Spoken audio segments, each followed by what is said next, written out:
Well, hello and welcome to this webinar about the philanthropic potential in Northeast Victoria, being hosted by the Into Our Hands Community Foundation. My name's Maria Zivic from 89 Degrees East, and we're moderating this webinar and information session today. Before we start, we'd like to acknowledge the traditional owners of country throughout Australia. We pay our respects to elders past, present and emerging, and celebrate the diversity of Aboriginal and Torres Strait Islander peoples and their ongoing culture and connection to lands, waters and skies. Because this is a virtual event, there are a few bits of housekeeping to get through first. You'll notice that you should be on mute as you join the call, and if not, please press the mute button yourself to ensure the sound quality is optimal for everyone. You can do this by clicking the mute button at the bottom left of your screen. Please note we are recording this webinar for the purposes of developing an online training video for others to access in the future. Rest assured you are not visible, but by staying on the call, you will be giving permission for the recording to be used. If you have any questions or comments, please use the Q&A function at the bottom of your screen at any point during this webinar, and we'll have time to answer questions a little later in the session. Into Our Hands Community Foundation has put this webinar together to help communities better understand the transfer of wealth opportunity and specifically help Northeast Victorians understand the figures and the data behind it so they can take informed action to ensure some of this wealth stays in the community to support current and future needs. 89 Degrees East has been supporting Into Our Hands with the rollout of its education package for the Transfer of Wealth report. This education package is connected to the Transfer of Wealth, Realising Our Prosperity project, a financial capability project funded through the Extra Foundation. So we thank the Foundation too for its support. So let's make some introductions, and throughout this session you'll hear three different perspectives regarding the opportunities and potential for place-based giving and transfer of wealth. Given this webinar is live and being recorded, can we please ask that you note any questions you have and put them through in that Q&A function on Zoom. And that's again in the tab down the bottom of your screen. We'll have time to answer your questions a little bit closer to the end of our session. First off today, we'll be hearing from Ben Rogers. Ben's the chair of Australian Community Philanthropy, a peak body for community foundations nationally, and he's also the executive officer of the Inner North Community Foundation. We'll then hear from Sarah Thompson, the Executive Officer of Into Our Hands Community Foundation, who'll present on its Transfer of Wealth study and the community messaging and campaign that it's built to encourage more philanthropy in the Northeast Victoria region specifically. And thirdly, we're so very lucky today to have Brian Frederick on the call as well. Brian's based in the United States, where he served 19 years as the President and CEO of the Community Foundation of Lorain County from 1998 through to 2017. In that time, he helped grow the organisation's endowed assets to $130 million, which was a 200% increase, so quite remarkable. Brian partners with other consulting firms and is a co-founder of My Lasting Legacy, an online platform for stewarding and sharing inspirational donor stories. He serves on the boards of the Kansas Association of Community Foundations, Western Reserve Land Conservancy, and consults with community foundations throughout the United States and internationally. He's also been the chair of the Fund for Our Economic Future, a regional philanthropic collaborative that pooled more than $110 million over 12 years to transform the Northeast Ohio regional economy.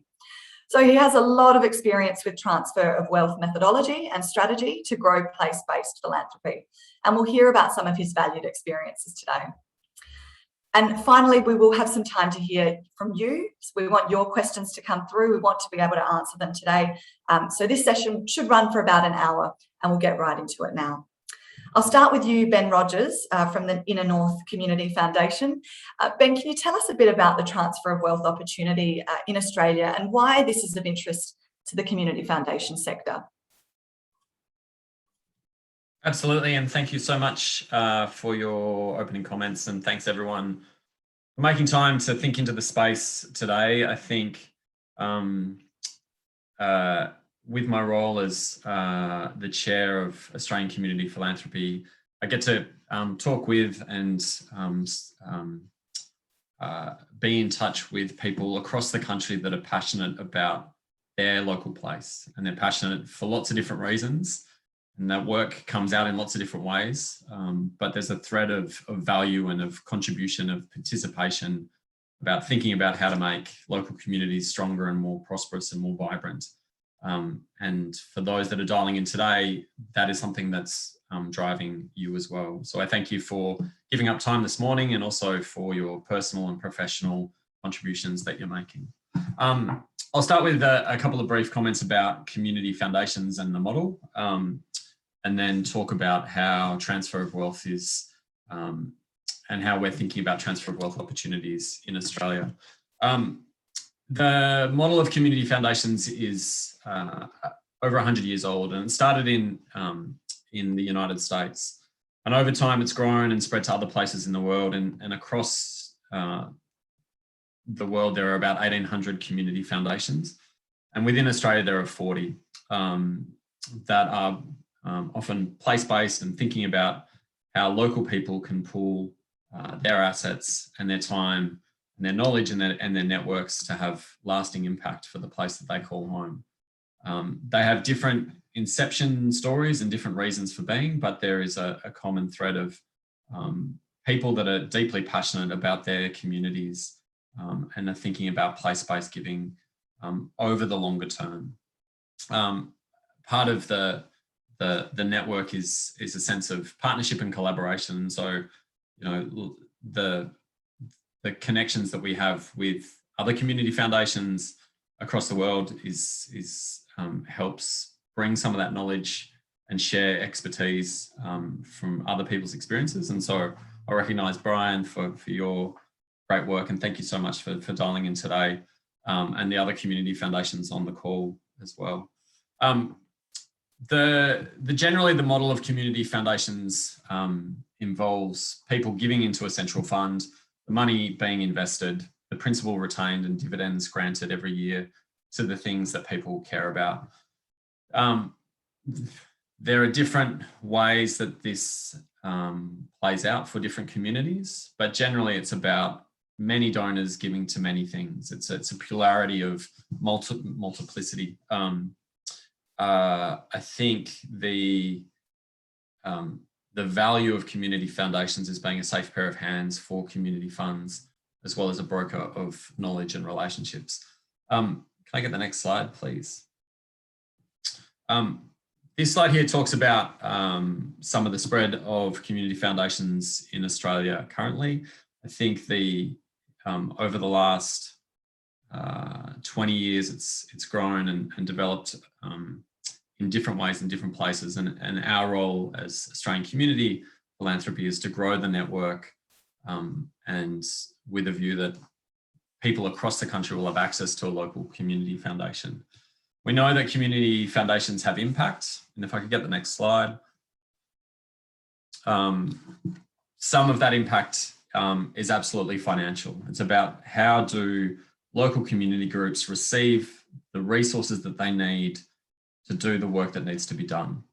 And collectively over the last year that we have information for, community foundations, the 40 community foundations in Australia have made deep investments into their local communities. I think money is one side of the equation and one side of the value. I think the other part is around that brokerage of knowledge and relationships. So we know that there are different forms of community capital, and we know that how things get done in cities and in towns is because of relationships and because of knowledge of how things work within that context. And community foundations really draw out both sides of the equation, both the financial to say, here's a grant that can help address or think about one of the local needs of the day, but also through trusted groups that know their community and know how to get stuff done. When I think about the impact of and the potential for transfer of wealth for community foundations in Australia, I think it's really around those two parts. It's about being a safe pair of hands for community money and a broker of knowledge and relationships. Because I think we know that people in community are generous. We know that, you know, here in Melbourne's inner north, in my day job as the executive officer at the Inner North Community Foundation, we know that about 40% of people claim a tax donation every year at tax time. But we also know that only 7% of people leave a charitable gift in their will for the community. Those people that do leave gifts in their will are immensely generous, and the average gift is about $50,000, and the average number of charities is three different charities. I think the value for community foundations is thinking about that shared platform of value between donors, their community, and the foundation to be the steward of their gift. So rather than having a gift be spent down within a particular period, the commitment to a donor is to talk about how they can leave a lasting legacy for the things that they care about in the place that they call home. The psychology is different, so it comes from a portion of their wealth, and it's often the largest gift that someone will make, and it's one that they won't necessarily get to see. So that long stewardship and relationship building and the trust that comes with saying, as a local institution, your community foundation can support the groups and the causes that you care about in perpetuity, I think is a really valuable proposition, because it is about that long time horizon that says, if things change in our community, we will be here. And we're not a new thing, we're just a different version of how local people think about creating opportunities for others, how they show that they care, how they think about giving back to the place that they call home. I'll make a couple of last points and then pass back about the opportunity. The advantage of the community foundation model is around partly the pooling of contributions. So it says that donors contribute into a central fund that is centrally managed and centrally invested. It also gives that economy of scale to say foundations can have better investment returns through growth and scale. The communication to donors is also around the democratization of philanthropy, because it means that it doesn't matter really the size of the gift, because all gifts are important. So whether it's 10,000 or 10 million, pooling those gifts mean that donors get to see the long-term legacy and value in that contribution and in that gift, which means that it's more about the generosity than the size of the number. And I think and I'm trying not to steal Sarah's thunder as much as because she's going to get into all the great stuff about percentages and how that's playing out in Northeast Victoria. But that value of saying a small percentage from your estate, when combined with others, it will have immense impact for the communities and the things that you're passionate about, is for some people will be an immense value proposition, particularly given the size of the intergenerational transfer of wealth over the next 10 years. So we know that in Australia in the next 10 years across the country, the estimates are around $1.1 trillion going from one generation to the next. And the question that we're looking to answer is, and to demonstrate, is what will the impact be in local communities if a small portion comes back to fund the public good now and in perpetuity? And I think for some people, that's an exciting proposition about how to strengthen small towns and small cities and small communities, and shift the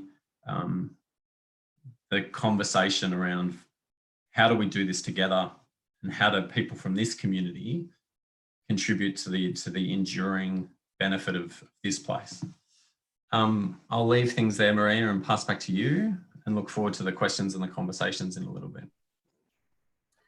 Thank you, Ben, and thank you for not stealing Sarah's thunder, as you said there. Good insights there already, and a wonderful setup for our next speaker, who is Sarah Thompson from Into Our Hands. We'll hear from her about the transfer of wealth study that was done in Northeast Victoria.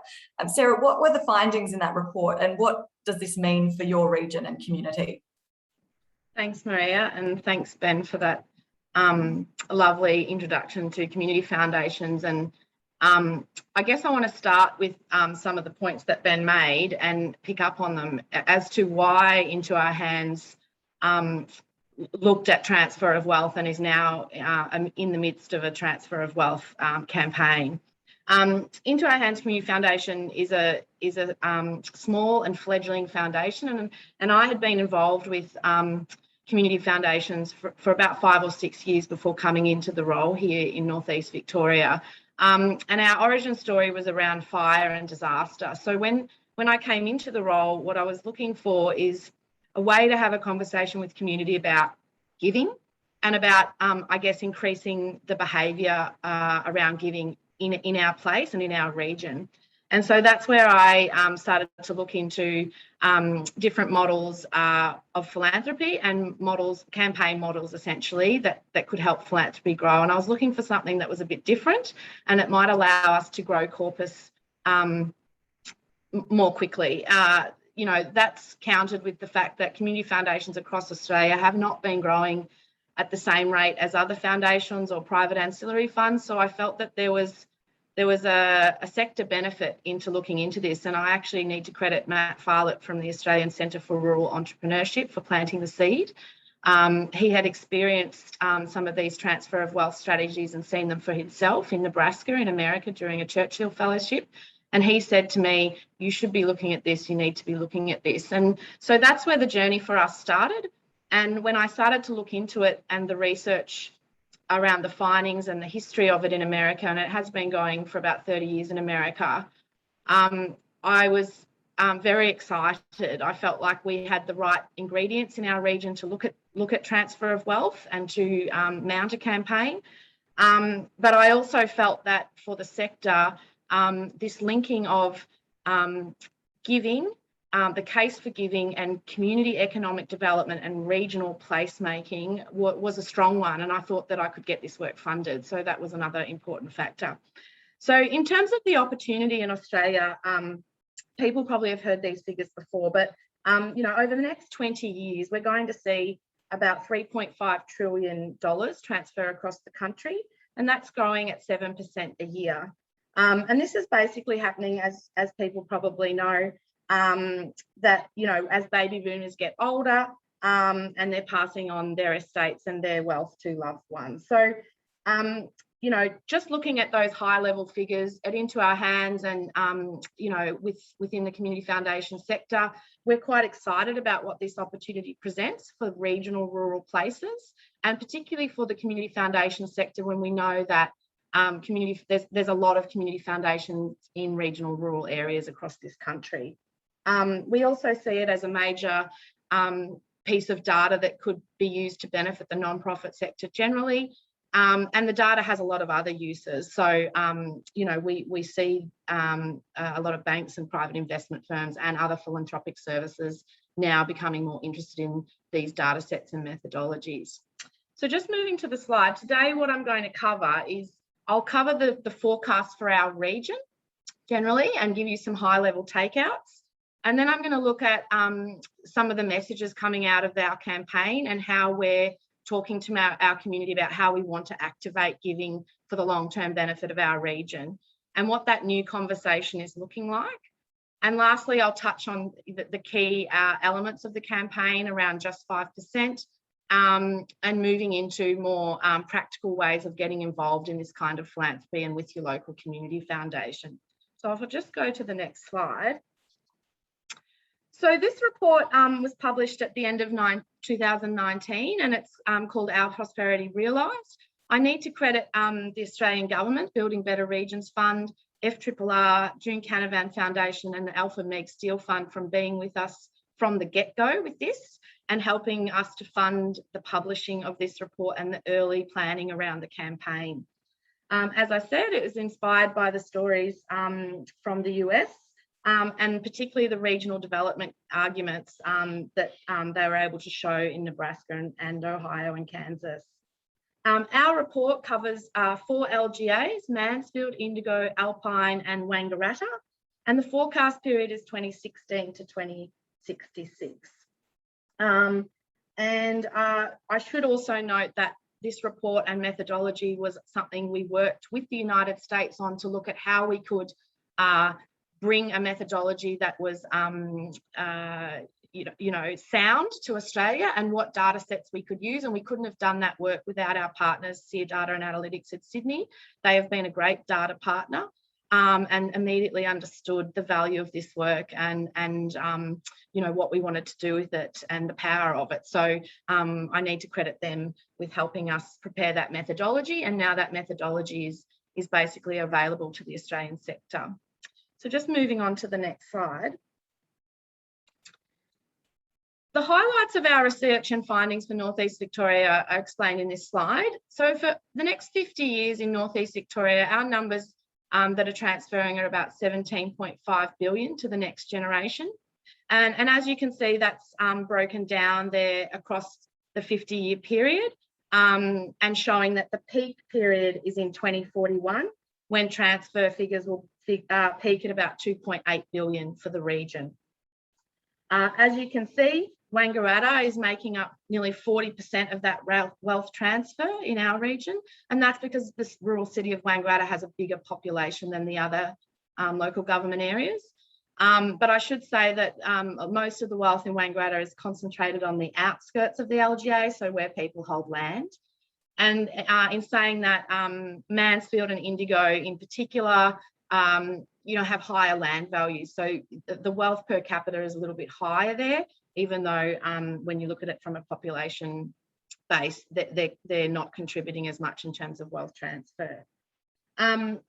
I guess what this slide is saying and what we want people to take away from this is that communities need to start being ready now for wealth transfer. And if they have a local community foundation, it's about that organisation working with the community to look at their own data sets and begin some messaging and some campaigning with the community along these lines. In Wangaratta, in North East Victoria alone, between now and 2025, 1.16 billion is going to transfer. So this transfer has already started, and if hospital endowment funds, if art gallery endowment funds, if community foundation endowments are not out there making the most of this opportunity now or getting ready for that, we feel like that's a major opportunity missed. And as was pointed out at the beginning of the session, this is about ensuring that some of the wealth that regional communities hold can stay in those communities for future benefit. And we think that's really important. So just moving to the next slide.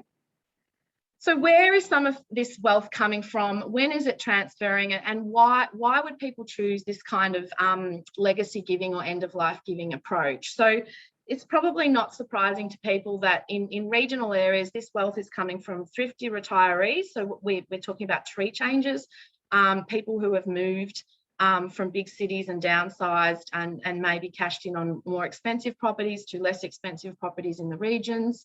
We also have families and individuals and partnerships in the community that are very successful businesses and industries and entrepreneurs in their own right. And they've built up fairly strong personal and business wealth.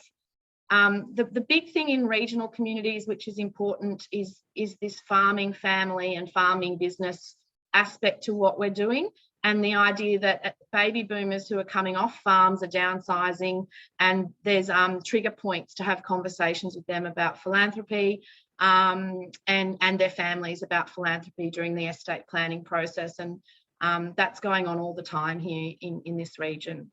We also have a lot of second homeowners.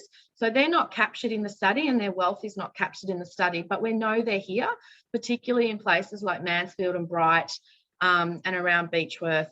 They're here in our communities, they live here part-time, and they're possibly very receptive to this message and maybe already involved in philanthropy in the cities they live in. And then we, obviously have people with nest eggs or people with no children to pass on their wealth. And so they're people that we're targeting with this campaign. One of the things we've done in terms of breaking down the data is also look at household net wealth. So if you look to the right of the slide, you'll see that, that's where that wealth per capita is a little bit higher in the Indigo and Mansfield areas, where the household net wealth is higher than, say, Wangaratta. And lastly, I'll just touch on this why. So we felt in Northeast Victoria, we already had a really philanthropic community, and it's not in our report because it's new data, but SEER has this available for people. It's called propensity to give data, and we've since looked at it with SEER. And what we know about Northeast Victoria in many of our communities is we have a very high volunteering rate, sometimes at 98, 97%. So that's higher than the national average. But what we also know in many of our communities, particularly in Wangaratta, and in Beechworth, we have extremely high giving rates at registered gifts to charities. And so in some cases in Wangaratta, that's up at about 70 to 80%. So again, higher than that 40% average that Ben talked about earlier in the slide. So when I say we felt like we had the right ingredients, Northeast Victoria is bucking the trend in terms of it's a growing community. It's got a lot of revitalisation and kind of gentrification happening in the region. We've got really booming business and tourism normally with the wine and alpine regions, but we also have these communities, these people that have a higher propensity to give. So we felt like a transfer of wealth campaign might resonate with this community, and it might be the right community to talk to about these messages. So moving to the next slide. So then what we did with the figures is we looked at those figures around what is transferring, and we started to think about give back. And so when we're talking about giving back, we're talking about creating a forecast, and it is just a forecast about, what if people started to give back in terms of an endowment fund or a community chest or a community foundation, and what do the numbers look like if certain percentages of people give back. And so in our forecast, we know that if just 1% of the total wealth transferring across the next 10 years was given back to a foundation or a central point where funds are pooled, that's a $25 million fund for the community in 10 years. So that's highlighting how quickly these approaches can build assets if the message starts to change behaviours. If we jump across to the right, a more likely scenario than everyone giving 1% is perhaps 1 in 10 households giving 5%. And again, we've landed on this 5%, knowing that the average bequest is about 50,000, and looking at household net wealth in our region and thinking about what's doable for our community, what is something that won't make them kind of shy away from making a gift. And so that's where we've landed on that 5%. But if 1 in 10 households give 5% of their wealth to a community foundation like ours, we can build up a community fund of up to 10 million in 8 years. And so that's giving my board and my organisation a very realistic idea of what we should be aiming for in terms of bequest attraction and bequest goals or corpus goals. Just moving to the next slide. So what is the value of 5% in our community? So based on those household net wealth figures that you saw earlier, 5% equals kind of these amounts between 25 and 35,000 in our community. So what we're trying to say to people who might be receptive to this giving message is, we're not asking for your whole estate. We of course would expect you to look after your families and loved ones first. But if there's something that's important to you in your community, an organisation or a cause that you want to see benefit long after you're gone, this is a kind of giving level that would make a huge impact. And if we could start to see an increase in bequests in the region at this level, the opportunities are seemingly endless for us if long term, and in terms of the things we can support and the things we can build and create for our future generations. And that's where we're starting to move towards what could I do, what could you do campaign. So just jumping to the next slide. So this is the what if question. So this again goes to the what if people start to give at 5%, you know, what kind of endowment does that generate for the foundation? And what, you know, talking about endowments and building up endowments is one thing. Talking about what those endowments can do for communities long term and the power of endowments is another. And so in our communities where philanthropy is not a term they hear often, where endowment is a word they perhaps have never heard, we have to talk about this in terms of the grant making budget this creates and what that grant making budget is for. And you know, I think many community foundations will have hit that brick wall time and time again when someone says, but what's the money for? Why are we just putting it away? Why are we only spending capital? So that goes to the point that Ben made earlier about community foundations being here for the long-term future and caring and nurturing of our communities. So if we get to a fund of 10 million in 10 years at Into Our Hands Community Foundation, that gives us a year-on-year budget and growing of $400,000 per year in grants that can be made to community and charitable causes. And that's out granting council, that's out granting the Bendigo Bank, that's, you know, that is, and community bank models. So what we're trying to highlight to regional communities is by pooling assets, you're actually creating wealth and you're creating opportunity for your community, and you're actually allowing them to dream and implement the projects that they want to see happen. You know, in Myrtleford in our community, they've got a dream for a splash park that they're working on, and they're going about that in a very practical, methodical way, and they're chipping away at that. We have our Mount Buffalo Chalet, which is this amazing old chalet up on the top of Mount Buffalo that we're trying to save and bring back to life as a community. These are major community projects that are, you know, really dear to people's hearts. And if we could build endowments that could direct funds to those kinds of causes and those community facilities, imagine what we can do. So just jumping to the next slide. And this is my last slide for the minute. It's just recapping on some of our points that we've made, is that, you know, this transfer, the largest in history, has already begun. And by planning now, we can prepare for the peak. And if we can prepare for that peak, our communities will benefit long term. And we will be able to allow our communities in regional places to be places of opportunity, places where dream projects happen, where services and facilities are there for everyone to use, and that they're places of opportunity as opposed to places of that need regeneration.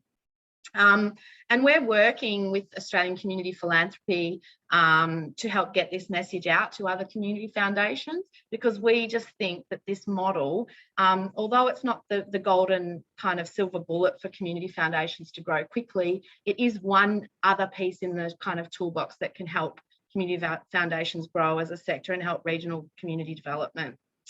And that's my last point, is this is not just about fundraising campaigns and building endowments for community foundations. This is about economic development and prosperous economic futures in regions and disaster resilience. You know, we live in a region in Northeast Victoria that is affected by a fire or a flood twice a year, and we continuously wait for government to direct us around where funds can go for those disasters.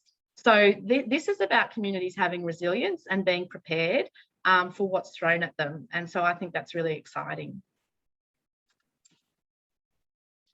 Thank you so much, Sarah. It's just so obvious how passionate you are about your work. So thank you so much for that presentation. Some really interesting forecasts there as well, and a lot to digest about what communities can do to ready themselves to make the most of this transfer of wealth opportunity. So thank you again. Now, Brian, I'm sure everyone is very keen to hear from you today. We're trialling these approaches, obviously, in Australia, but they are built on models that you know very well that have been used for some time in North America. Could you just share some of your experiences and achievements with transfer of wealth approaches? Certainly, and thank you, Maria. And great, got on the right slide. You know, I had the opportunity to work with Sarah and Ben's Community Foundation several years ago, and I really appreciated the trip. I brought back a love for your country, a great affinity for the work that your community foundations are doing, not to mention a love of flat weights and footy. So I've got a lot to remember Australia by. Most U.S. community foundations have had access to localized transfer of wealth data since the early 2000s. And not surprisingly, some of the community foundations, particularly larger and older community foundations, found the transfer of wealth data to be interesting, but didn't really see how it would change their well-established donor strategy. What we found was that the transfer of wealth data held the greatest value for smaller, newer, and more rural community foundations. And I want to go over several lessons that we learned since that period of time. Transfer of wealth data has influenced a change in mindset for many community foundations regarding their community's capacity and their potential donor base. Most community foundations begin donor prospecting with the question, who do we know that has the capacity and desire to be philanthropic? And in many cases, that list of names are usual suspects. And in smaller communities, the list can be extremely small and likely to include many of our founders and donors. And I've worked, as Maria said earlier, in the community foundation field for going on 25 years now. And I've heard so many small and bigger community foundations who describe their communities as not being very wealthy or not having a lot of high net worth donors, almost as an excuse. Transfer of wealth data can be mind-blowing. Transfer of wealth studies illuminate new potential donors, both in those considering how to transfer their accumulated wealth and those who will be the recipient of that transferred wealth. The transfer of wealth revelation, as I call it, has caused many to flip their perspective of their community from one of scarcity to one of abundance. And that in and of itself can be transformational for a community foundation and a community. Sarah referred to it, one of the most powerful tools used in conjunction with transfer of wealth is what I call the 5% what if. What if we could capture 5% of the transfer of wealth for our community? How might that change our capacity, our impact, our community itself? 5% isn't a magic number, but it's pretty elegant. 5% of the combined transfer of wealth can be a significant amount, but individually it's small enough to be reasonable to donors. I wouldn't have an issue asking any donor, would you consider designating 5% of your estate to something that you care about in the community and letting us fulfill that forever? In my community, Lorain County, Ohio, we learned that our transfer of wealth, from our transfer of wealth study, that 3.4 billion would transfer from one generation to the next in a 10-year period. And we calculated that 5% would be an additional $170 million in community resources. Further, we calculated that if that money perchance came to the community foundation, our grant making would increase by $6.8 million every year using our spending rate of 4%. Now, even if we're off by 50%, that's still a huge amount of money. Community foundations have used transfer of wealth and the 5% what if as an internal aspirational goal to capture the intention of a greater community, to energize community leadership, and as a motivation for new and current donors, as we'll hear about in a second. Almost across the board, community foundations have used transfer of wealth research as a means to increase community awareness about giving back to the community, and in particular about planned giving. Few in our community have any idea about the collective wealth that will be transferred from one generation to another, or the potential for its potential for good. So community foundations have used website posts, blogs, op-eds, newsletter articles, you name it, to introduce the concept of transfer of wealth, the data, and importantly, the possibilities exist that even if a small portion is directed to bettering our communities. Ben noted that only about 7% of Australians have a charitable component in their estate planning. And I'm sorry to say that percentage isn't a whole lot better in the United States. The topic of transfer of wealth can be a non-threatening vehicle to introduce and spark interest in the idea of charitable planned giving. Consider this: when asked why they haven't made a charitable planned gift, the #1 response in the United States is nobody asked. Transfer of wealth data is clear. In many of our communities, we're going to have a large number of people leaving or receiving accumulated wealth in the coming years. They're potential donors, but who are they? So community foundations have employed a number of strategies to answer that question. General opportunity campaigns as a way of getting the information out to a large audience. Remember, there's two different groups of potential donors with different needs, and they need different messaging. Those leaving wealth tend to be older. They may not have disposable income, but they're prime candidates for plan giving and talking about leaving something in their estate when they no longer need it. Those receiving wealth are younger and may have a significant increase in disposable income and a potential of tax implications that community gift might be a solution for. Many community foundations have identified types and groups of donors based on the local economy and transfer of wealth, and Sarah gave a great illustration of that earlier. Many have held specific workshops, information gatherings, or presentations at civic clubs focused on communities, transfer of wealth, and specifics on the audience. So think about a Rotary Club talk on options when inheriting a family business. Remember that this local transfer of information, transfer of wealth information, is usually new for financial professionals, and many community foundations have incorporated transfer of wealth in their relationship building with attorneys, accountants, et cetera. Messaging something like, if you have clients that are either considering what to do with an estate or will be receiving an estate, let us know. We'd love to explore options if they have a desire to benefit the community. Anecdotally, we've seen transfer of wealth potential spark financial professionals to be more exploratory with their clients about philanthropic giving. I had one attorney who actually, as a routine, says, do you want to consider something giving back to the community when talking with clients about wills? Some community foundations have taken the use of data to the next level and done additional research. In Lorain County, we identified neighborhoods with a large percentage of older residents with either high wealth or high disposable income. We increased specific efforts both in marketing plan giving in those neighborhoods and hosted very intentional meet and greets. Small intimate gatherings hosted by Friends of the Community Foundation to begin building relationships. Those of you who have heard me speak before know that my theory of donor development is very simple.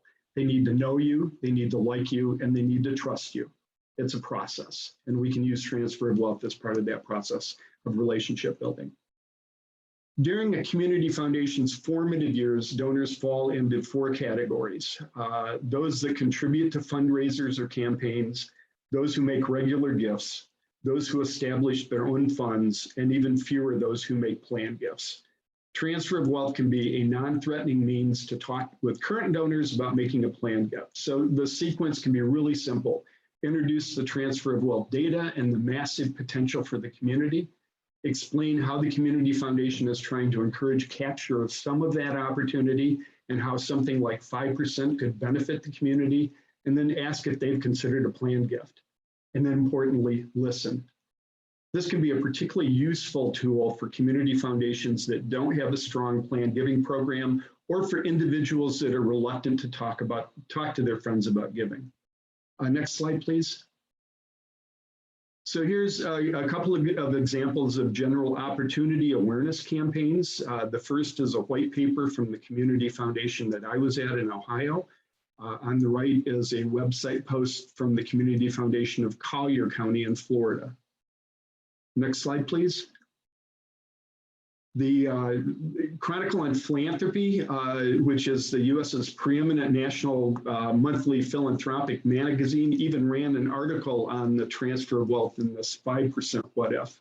And so it's gotten a lot of play throughout the country. And next slide, please. And the state of Kansas took transfer of wealth to a whole different level, creating a multi-year statewide campaign involving their 100 plus community foundation. Kansas recognizes that we live in an increasing mobile economy where people and businesses are relocating, and some of that wealth will transfer out of the state. Keep 5 in Kansas is a marketing effort to keep wealth created in the state, in Kansas, for the ongoing benefit of Kansas, much like Sarah was talking about. The Transfer of Wealth study was the basis of the campaign, and the campaign has received support from the Kansas legislature and funding from several statewide foundations. Transfer of Wealth shows us that our community potential is greater than we often consider, and provides an opportunity to act on that potential, whether it's an overall change in mindset and a major strategy to abundance, or merely the topic of some interesting articles.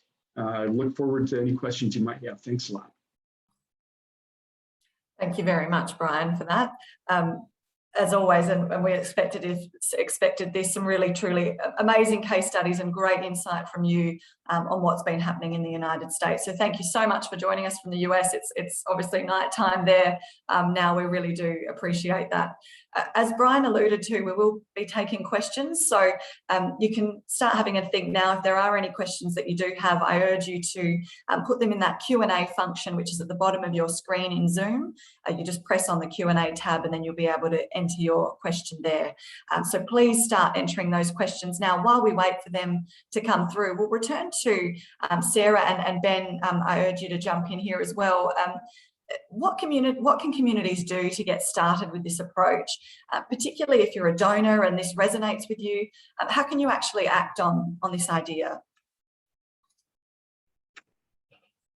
Thanks, Maria. Yeah, I might just jump in there. So this is taking us to the crux of Into Our Hands Community Foundation Transfer of Wealth campaign, and we're inviting our community to think about what could you do, and what could you give to community, how could you improve your community by taking action, and what would you like to do if you had the tools and resources.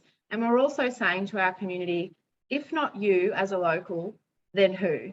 And so that's started to form the crux of our campaign, and we've been developing our social media, our tiles, our video content, our case studies, our grant case studies, all along these lines.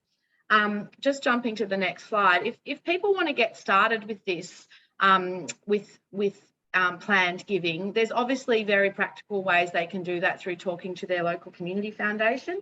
And Brian touched on those types of donors that we're seeking out to talk to within this campaign. So people can establish their own named sub-funds for community groups or small communities or towns. They can look at establishing a community fund or a non-profit future fund if you're a local service or agency in a community. We've got options for workplace giving. You can contribute to existing campaigns and existing funds. Or, as Brian said, you know, we're talking to people about planned gifts and bequests.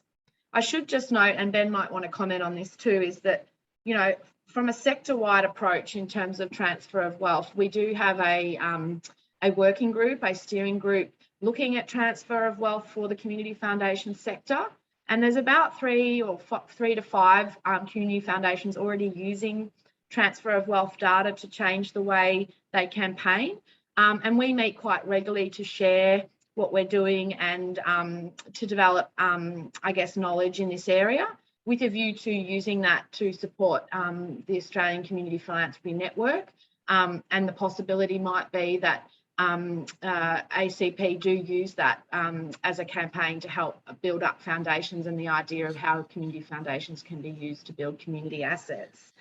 So that's another thing that is happening across the sector that's quite exciting. Did you want to say anything, Ben? Yeah, I'll jump in there, Sarah. Thank you. Look, I think there's a role around community foundations growing the pie. So I know here in Melbourne's Inner North, we have, the latest data, there's 898 registered charities in our region. And there's lots of great local people that are contributing to the public good.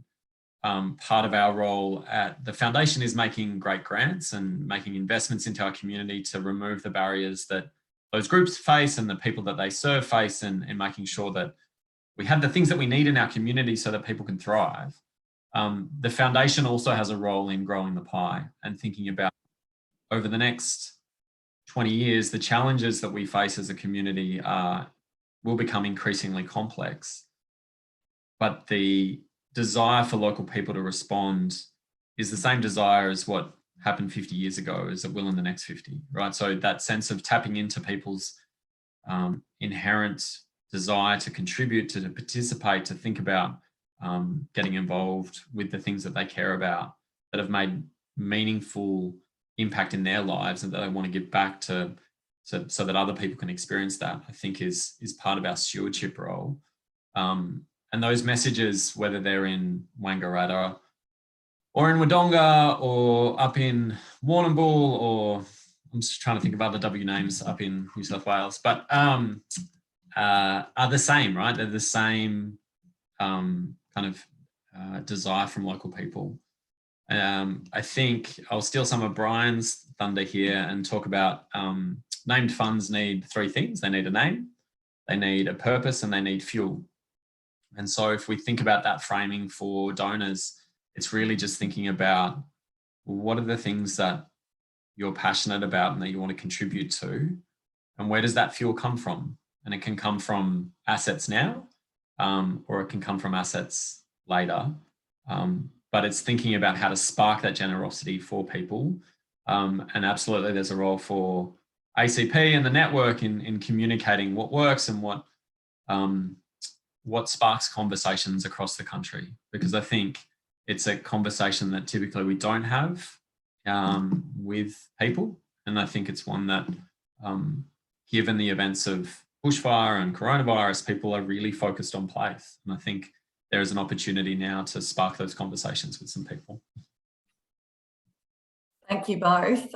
As we said, that we will be opening up to questions. I can see some of you have already submitted questions, which is wonderful. I urge the rest of you on the call today to do the same. You can do it by pressing the Q&A function at the bottom of your Zoom screen. Sarah, just got a question about that, joining that working group that you mentioned earlier. Could you give us some details on how people can join the working group? And just one question from Ricky Andrews, who's asked, can we also see how this can be applied to some of the LGAs of Melbourne? So if you can broaden it to the Melbourne LGAs. Yeah. So if a particular community foundation wants to access the data for their region or their LGAs that they cover, you can talk to Seer Data. Has an online platform. You can purchase a suitcase to download some data sets, or you can involve them to write you a specific report that you prepare a scope for, which is what we did. But there is now actually a full online data set that's available.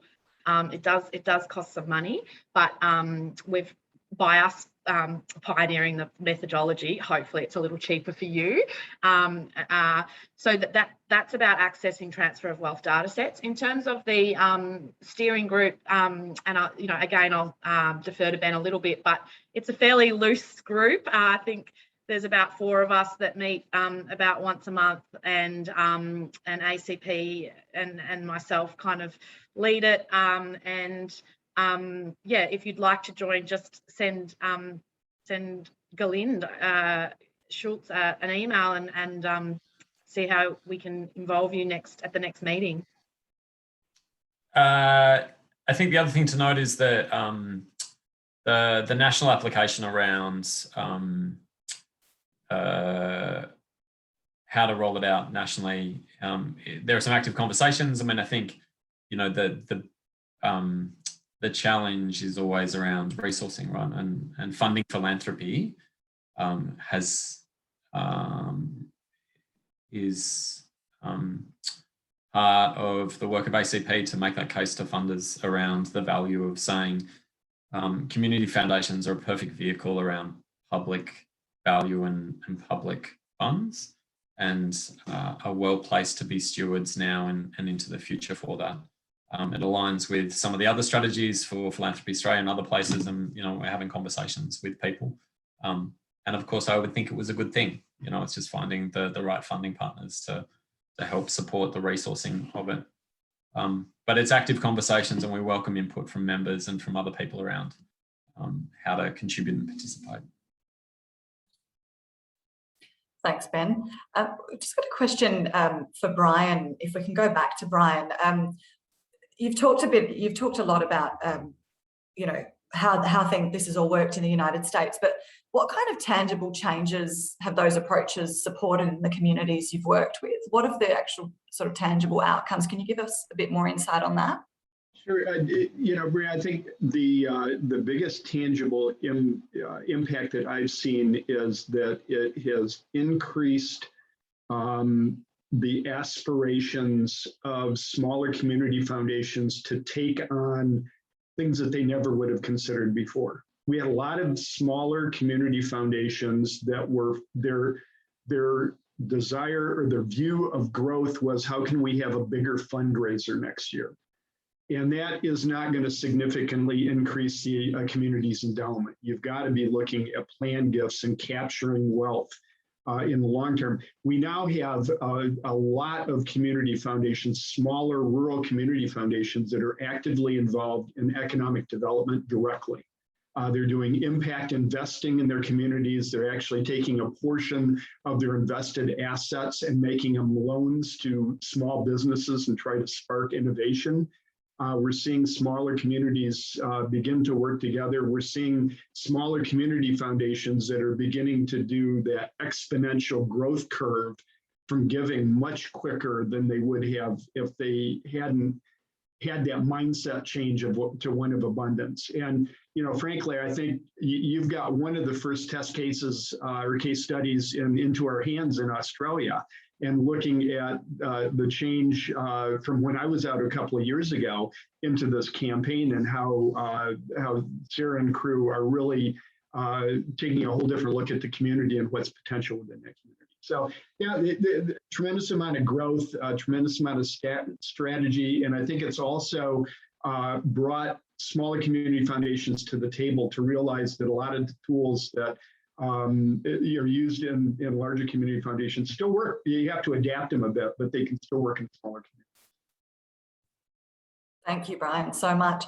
Another question here, and I think, Ben, you may have already alluded to this somewhat, but talking about, again, a question from Ricky Andrews, how can this be supported nationally? Is there potential for PMCBP to fund this for community foundations? I know you already touched on this, Ben, but just for transparency, back to that.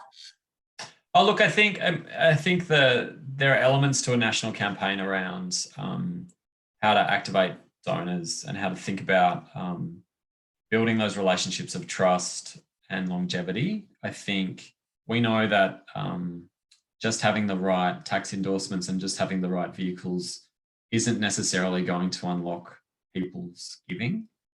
There's people, as Brian said, people give because they know you, they like you, and they trust you. And that comes from being able to do the hard yards of talking to different groups, building relationships, meeting people where they're at, rather than asking them to come and do something different. It's about going and understanding what their needs are and how a model of community foundations can help address some of the concerns and some of the issues and the challenges and the opportunities that those groups might see. There is a benefit of having kind of national messaging and national campaigns that local community organisations can get behind, but it needs both the kind of national approach but also a local approach. And I think the delivery of transfer of wealth campaigns in other places has seen the benefit of resourcing people to go out and talk to their community and understand their community and know their community. And I think that's part of the resourcing challenge, is how to make the case to say this stuff won't happen by itself, and resourcing is required to harness the opportunity. And I think that, as Brian has mentioned, congrats to Sarah and Into Our Hands and the board and staff for having an approach at a local level that demonstrates the possibilities and frames it in a way that's around strength rather than deficit, because I think that's the conversation that we need to have. We do have the answers and the capacity to respond to the issues in our community. We just need to link the dots between those different forms of community capital to make sure that the communities that we love are vibrant and strong. Sarah, did you want to add to that about your understanding, or Brian, about the kind of the resourcing required to deliver on a transfer? Look, I'd just make the point then, capping off on what you're saying, you know, I think a national campaign would be of huge value for community foundations using this data-informed approach.